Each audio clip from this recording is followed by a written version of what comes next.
ठहरो छोटी बहू, गृह प्रवेश से पहले ननद को नेक देना होता है, तुम्हें इतना भी नहीं पता। जैसे ही नेहा ने गृह प्रवेश के लिए पैर उठाया, उसकी ननद कविता ने हाथ से नेहा को रोक दिया। नेहा ने अपने हाथ से सोने की अंगूठी निकालकर चुपचाप कविता के हाथ में रख दी। मेरी औकात इस धेले भर की अंगूठी की समझ ली क्या तुमने? कविता ने अंगूठी को फेंकते हुए बोला, अगर देना ही है तो मुझे अपने गले का रानी हार दो। दीदी, ये रानी हार मेरे पापा ने मुझे बड़े प्यार से बनाया है, इसे तो मैं नहीं दे सकती। ठीक है तो ले लो अपनी अंगूठी, मुझे ना चाहिए तुम्हारा कुछ भी। जैसी आपकी इच्छा दीदी। नेहा ने उठाकर अंगूठी वापस अपने हाथ में डाल ली। गृह प्रवेश के बाद नेहा अपने कमरे में बैठी थी। सारे घर में इतना सन्नाटा था जैसे ये शादी का घर ना होकर मौत का घर हो। किसी ने नेहा से एक कप चाय के लिए भी नहीं पूछा। जब नेहा के धैर्य ने जवाब दे दिया, नेहा ने धीरे से कमरे का दरवाजा खोला तो घर में कोई भी नहीं दिखा, क्योंकि सभी अपने अपने कमरों में जाकर सो चुके थे। नेहा को समझ ही नहीं आ रहा था ये बर्ताव नेहा के साथ क्यों किया जा रहा है। शादी के बाद कितनी रस्में होती हैं, वो सब सासू माँ क्यों नहीं कर रही हैं। नेहा के मन में सवाल चल ही रहे थे, तभी नेहा का पति राघव कमरे में आया।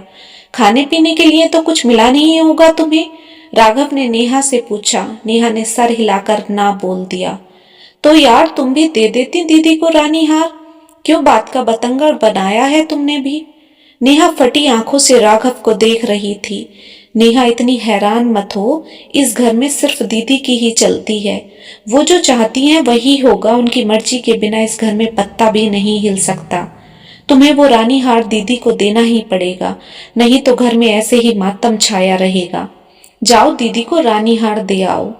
राघव ने बड़े प्यार से नेहा को गले लगाते हुए बोला। राघव, बात रानी हार की नहीं है, आत्मसम्मान की है। ऐसे तो मैं दीदी के हाथों की कठपुतली बनकर रह जाऊंगी। मेरा वजूद सिर्फ इस घर में नौकरानी तक ही सिमट कर रह जाएगा। एक बात बताओ, तुम्हारी दीदी अपने ससुराल नहीं जाती क्या? नेहा ने राघव से पूछा। जाती है कभी कभी, जब जीजाजी छुट्टी से आते हैं। जीजाजी आर्मी में है तो साल भर में 2-4 बार ही आ पाते हैं। अब कब आएंगे आपके जीजाजी? कल आ रहे हैं। ओके मिस्टर राघव, कल से ये घर नेहा का हो जाएगा। नेहा ने राघव को बाहों में लेते हुए बोला। अगले दिन से ही नेहा ने सारे घर की बागडोर अपने हाथ में ले ली। मम्मी जी चाय ले जा इसे, मुझे ना पीनी तेरे हाथ की चाय। मम्मी जी, मैं दीदी को आज रानी हार से भी बड़ा तोहफा देने वाली हूँ, आप नाराज मत होइए। हैं सच्ची? बताइए क्या देगी? वो तो आप बस खुद ही देख लेना थोड़ी देर में। बोलकर नेहा इठलाती हुई सासू माँ के कमरे से बाहर आ गई। क्या दीदी आप लोअर टी शर्ट में बैठी हैं?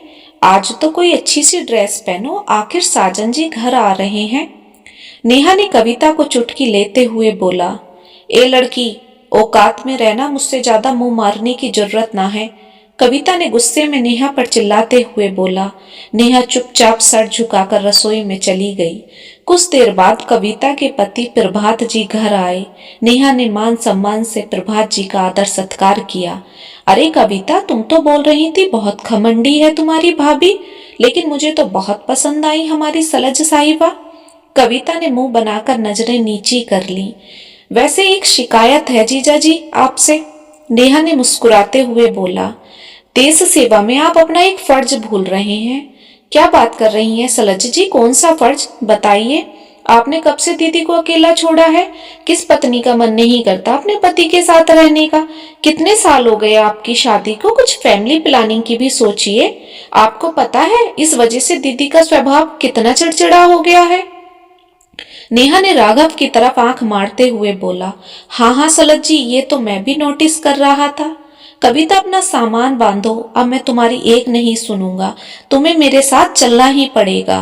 कविता ने 1 लाख बहाने बनाए, मगर प्रभात ने उसकी एक भी ना सुनी। आखिर कविता को प्रभात के साथ जाना ही पड़ा। नेहा की सास गुस्से भरी नजरों से नेहा को देख रही थी। मम्मी जी, अगली बार दीदी आएंगी तो आपका नाती साथ लाएंगी, तब हम उन्हें रानी हार उनको छूचक में देंगे। हाँ बहू, कह तो ठीक ही रही है। नेहा की सीधी सादी सास पहले बेटी की बातों में आ जाती थी और अब बहू की बातों में आ गई। ऐसी ही पारिवारिक कहानियां सुनने के लिए मेरे चैनल को सब्सक्राइब करें।